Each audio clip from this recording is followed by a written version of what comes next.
Hello, everyone. This is Alexander, your host of the Morgan Millennial Minute Report. The show is brought to you by David Morgan of themorganreport.com.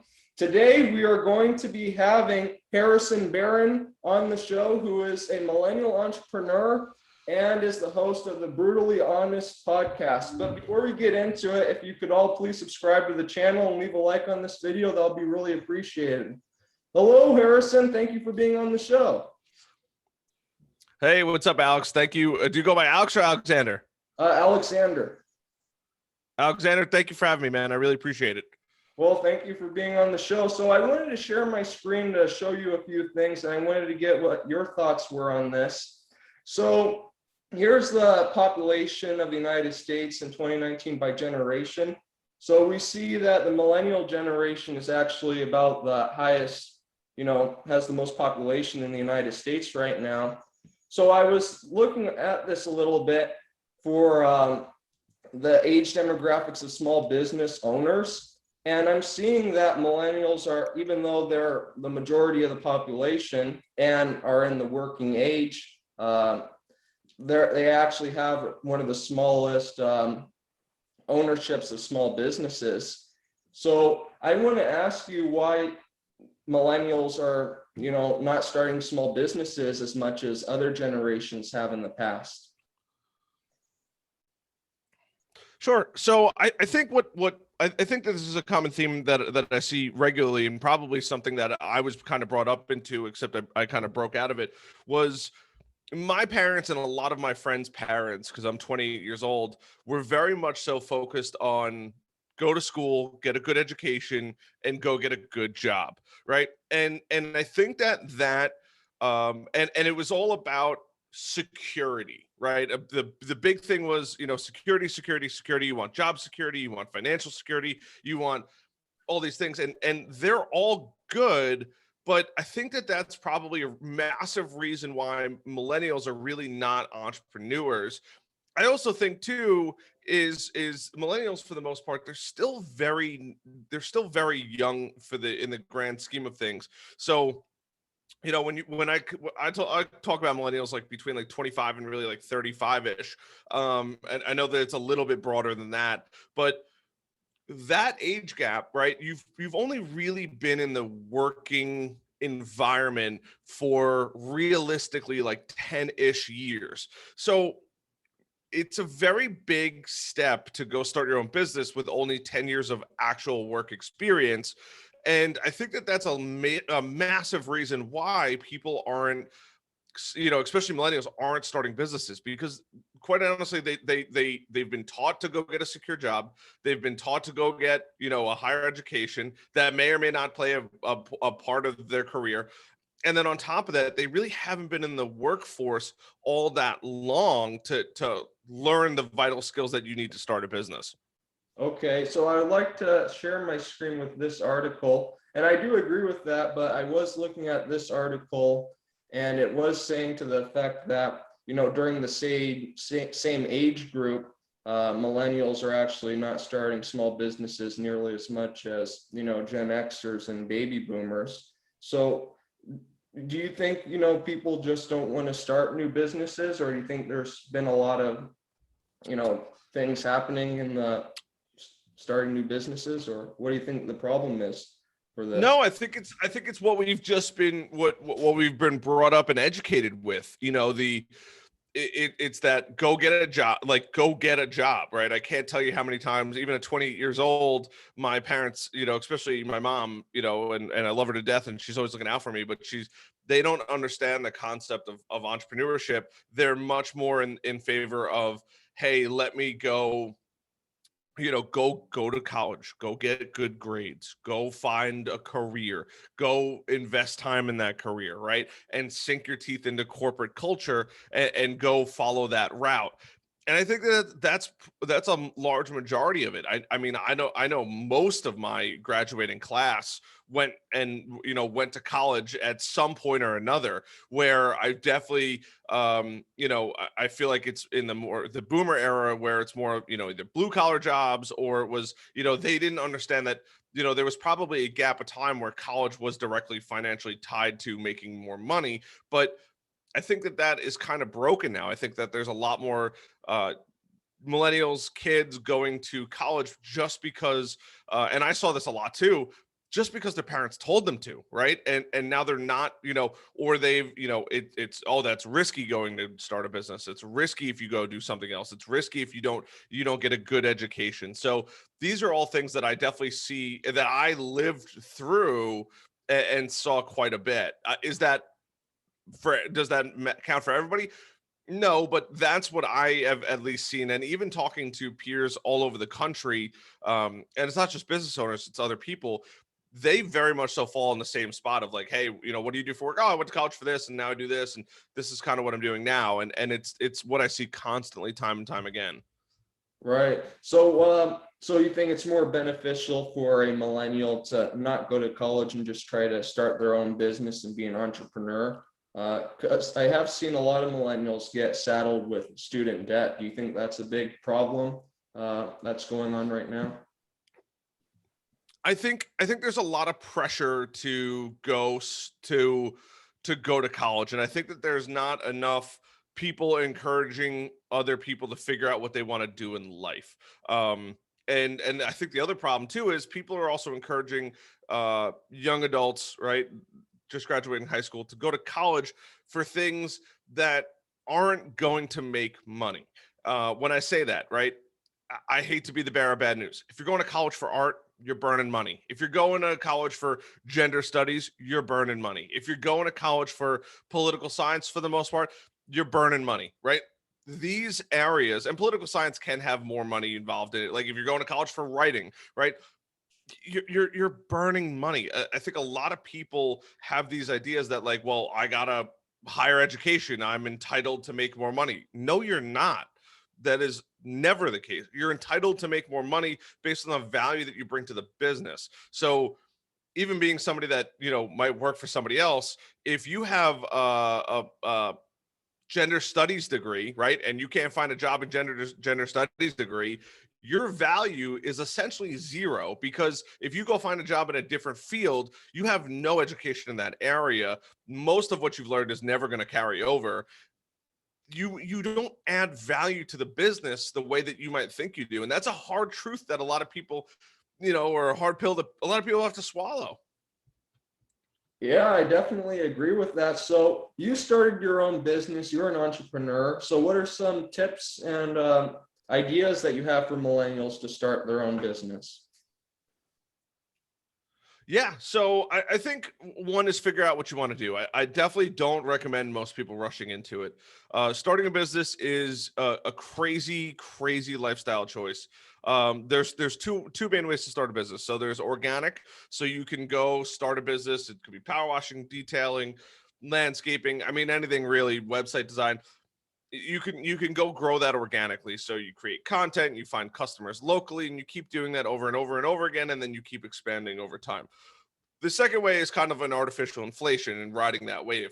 So if you do have a good idea and you do have a good strategy, and what you want, what you can make come to fruition, going out and getting venture capitalists to invest money with you is a great way to get the ball rolling in the right direction.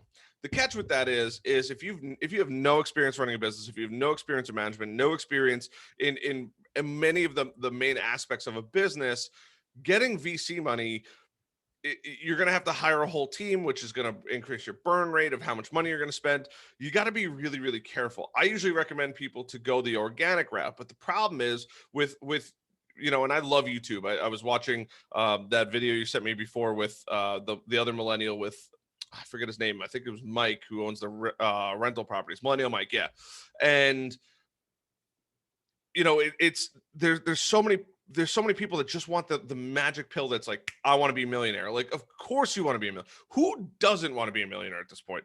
But most people aren't willing to put in the work for it. I've had so many conversations, because we do digital marketing, web design, where people are like, well, how much money do I have to spend to go make this much money? It's like, well, it's not really that easy. There's a process you have to go through, and you have to make sure that you have enough cash reserves to keep spending money on ads. And we have to keep tweaking ads. And depending on how much money you can spend is how many customers you're going to get, right?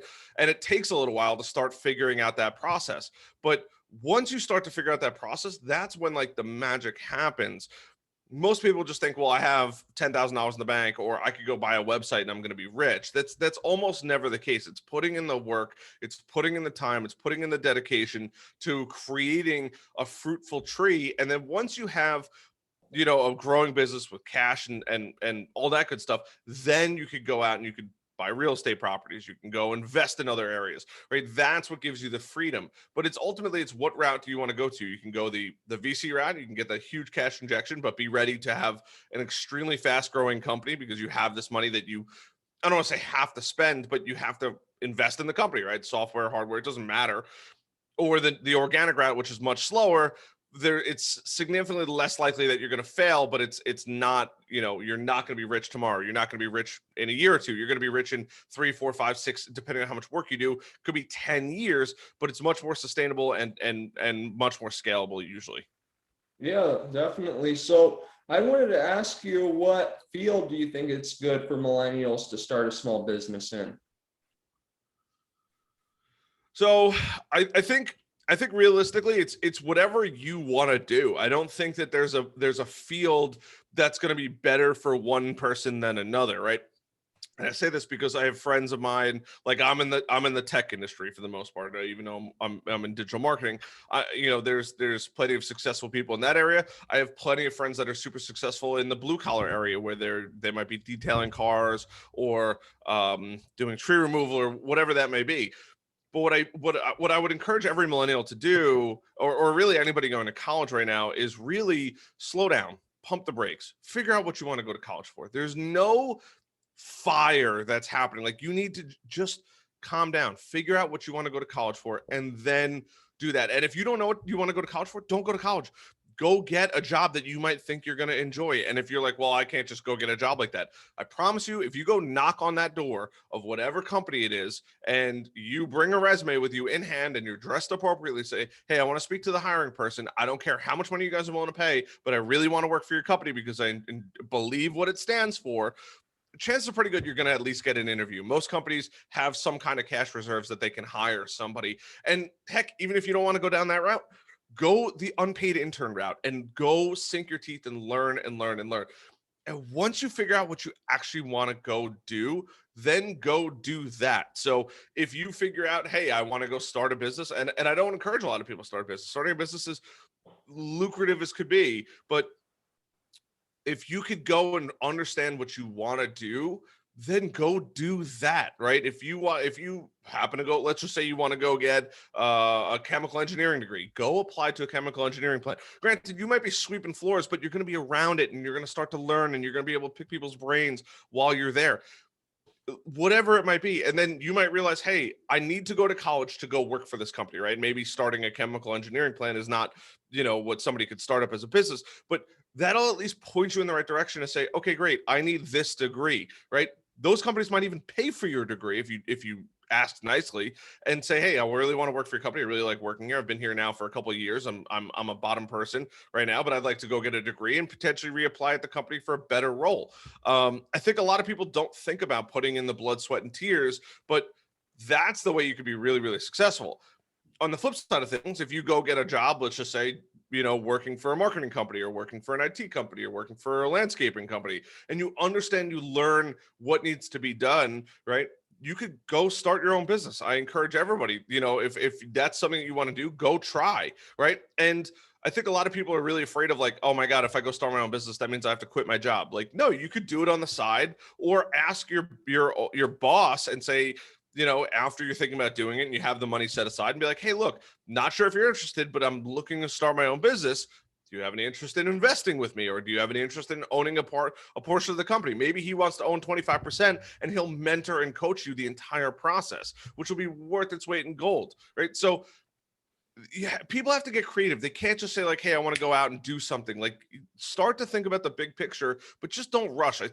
When you rush, you mess up a lot, and some of those mess ups could be really detrimental to not just you financially, but mental health, your family. A lot of late nights. But understand, like, you're going to go through a massive growth process along this entire way, regardless of what you choose. Yeah, definitely. So you're a digital marketer for small businesses. So I wanted to ask you, what are some good ways that millennials can market their small businesses online? Sure. So, I mean, obviously, everybody's going to say social media, which I think social media is great, especially if you deal with local services. So, what are local services? Once again, like landscapers, contractor, pool builder, anything like that. It could be a computer repair company where you're servicing a local market. Those are going to be the areas that are going to be the best thing for or that's going to be the best channel for you. The other thing too is find partners in that area. And then on the flip side of things, if you're a more of a nationally based company, and I tell everybody to do this regardless of what kind of business you're in, but start a YouTube channel, start a blog, launch your website, even though it's not perfect, right? You're not going to get a lot of traffic in the beginning. You might not get any traffic in the beginning. Hire somebody for a couple $100 or build it yourself. And even if it doesn't look great, at least start to build your web presence. Go write articles, try to write one article a week. At the end of 1 year, you're going to have 52 articles. If every article is 1,000 words, it's 52,000 words. That's a lot of content for Google to send traffic to, which learning basic SEO is important. And then on the flip side of things, YouTube is huge. By you creating these articles or you making these YouTube videos and you being heavy on social media, what it does is it's going to help you acquire customers. But the more advantageous part of that is not so much the customer acquisition. It's actually what comes out of those YouTube videos. It's one, you're going to learn. You're going to learn multiple skills, and you have proof of concept. And a lot of people don't understand that the hardest part of hiring somebody is showing proof of concept, right? It's taking this piece of paper and saying, "Hey, I know how to do everything on here," right?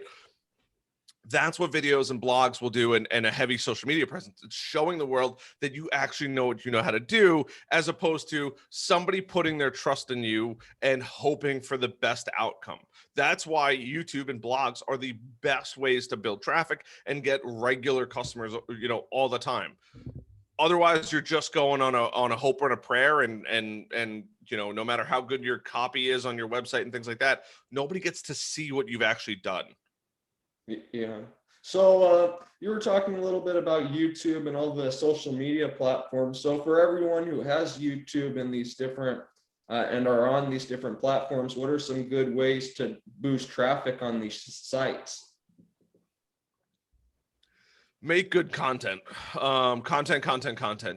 Anybody could make. YouTube is a $0 barrier to entry. And when I say that, I mean everybody has a cell phone in their hands, right? So because of that, it is too easy for anybody to make a YouTube video. So why would somebody want to watch your content? And the reason why people watch your content is specifically because your content should be, in theory, better than anybody else's, or giving more value than anybody else's, right? Like, my videos are pretty much unscripted. I do them in one take. I've done like 200 and something videos, and I don't get a lot of traffic to them, which is fine, but I provide really good information for the people that want to stick around on that. And I cover a variety of different softwares and hardwares and business and everything like that to start a business. But most people aren't willing to go put in the time and energy and effort. I have a 4K camera that I'm recording on. I have a high-end microphone. I have a light box here. I have a fill light here. Normally I have lights in the background that light up, whatever color I choose. That way it's a catchier image. I have a seamless transition between me and my computer screen, right? So even though my videos don't have the flashiest editing, they're very highly technically done so that the execution is still great. I think a lot of people, if you're going to just take your phone and you're just going to set it up here and you're going to do something on the counter and not even do a voiceover, nobody's going to watch that. Like, there's no value in that. There's not even music sometimes. So going out and doing your due diligence is so critically important, but it comes down to good content at the end of the day. I'm not the best writer, but I try to write at least once or twice a week. That way I can keep getting better and make better content. And when it's something that I enjoy writing about, my content seems to do much better, and people really enjoy it. On the flip side of things, if I don't write good content, it's an area that I don't want to write about, it could take me weeks to finish an article. And every single time I do this over and over and over again, I'm going to get better. I'm going to get better skills. And that's how it starts. You know, your first articles, your first YouTube videos, they're going to stink. They're going to probably be pretty awful, right? Unless you go hire somebody to edit or make them or for whatever. And then over time, you're going to get really, really good. And that's why you see people like Mr. Beast. You see people like PewDiePie. You see people like Graham Stephan. You see people like Joshua Weissman, right? I just named 4 different famous YouTubers in 4 different areas, right? These people, if you actually go back to their beginning videos, they're awful. I mean, awful. And they've gotten so much better at making videos over the last 4, 5, 6 years because they've all been doing it for years and years and years. But once again, nobody wants to put in that work. But when you do, you can have a 6 or 7 or 8 figure business because of your YouTube channel. Yeah. So one thing I wanted to talk to you a little bit about was saving. So we see there's a lot of Americans that are saving. Some millennials are saving their money, but a lot of them aren't though. But one of the things I wanted to ask you is, do you think it's better for millennials to save in gold and silver compared to the US dollar because of the inflation rate? Their money is becoming worth less and less each year. What are your thoughts on that? So I would say I'm going to use savings and invest in a very interchangeable term. But I think what a lot of people do is they're either investing in things they don't understand, right? And I get it, right? This crypto boom is super sexy. You have stocks and compounding interest, right? And all of these beautiful topics, right? On top of that, you can go buy gold and silver, right? We've yet to figure out how to make gold. We've yet to figure out how to make silver. We know how to make diamonds, but we don't know how to make alloys from scratch, at least. So because of that, they are inherently rarer. Now there's a finite amount of that. So what I tell everybody, especially when somebody's like, well, what should I invest in, is invest in what you're comfortable with investing in. I have a good buddy of mine, my buddy Brian Karp. He has a multi-million-dollar, and he's like 35 or 40 now, real estate portfolio. He doesn't have a dollar in anything else other than real estate. His entire life savings investments is, and I'm sure he probably has some decent cash reserves, but is all involved in real estate. And I actually learned this from him. He goes, why would I invest in stocks? I don't know anything about stocks. You know, he might have a financial advisor that he's paying, but he goes, I don't know anything about stocks. I don't know anything about gold. I don't know anything about a lot of stuff. I don't understand crypto. I'm not going to go invest in crypto. Go invest what you understand, right? So especially as a new business owner, right? I don't save really any money. I invest all of my money back in my business because I know that the money that I earn can then be reinvested. So more money in ads. It could be better training for my employees, better training for me, whatever new software that's going to make, expenses go down over time. There's all of these different areas that if you understand how to invest, right? I have a financial advisor. I give him a check every month or so, but and he takes care of that area. I don't have time to spend on learning investments. And for anyone that's like, well, you should spend more time learning investments. I could, but then I would take time away from spending time on my business, right? Like, in my business is my cash machine. So figure out where that time is, right? I plan on investing in real estate, but when I do, I'm going to go do hundreds of hours of homework in real estate and learn that at least well enough that I feel comfortable putting my money there. I think it's wildly silly for most people to just invest in things because they heard that it's good advice. You can absolutely make a lot of money, but a great friend of mine, right? He invested, I think $14,000 or $15,000 into a stock the other day because he heard through the grapevine, right, that it was going to do good. And he woke up 3 or 4 days later and he lost $7,000, right?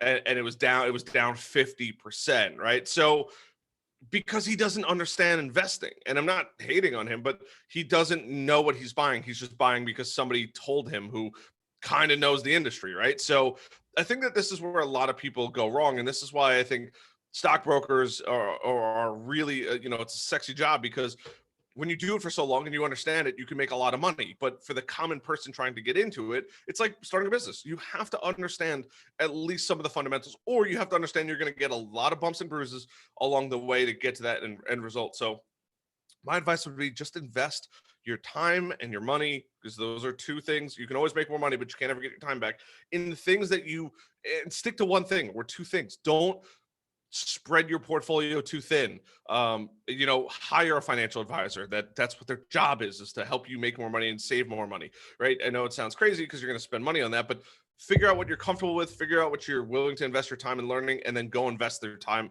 or your money in those areas. And then that's how you should invest. You're right. Just know what you're putting your money into. Yeah, I definitely get that. So where can the viewer who's watching find your show? Sure. So my show is the Brutally Honest Podcast. It's on pretty much every every outlet right now. And then I've been significantly more busy on my personal stuff and my agency. So my agency is growth-generators.com, and my personal website is harrisonbarron.com. And then the YouTube channel is the Millennial Entrepreneur, Harrison Barron. Well, that sounds great, Harrison. Is there anything else you'd like to add? No, man, that's pretty much it. If anybody comes and checks out the channel, just, drop a comment on one of my videos, tell them Alexander sent you, and I'd be happy to.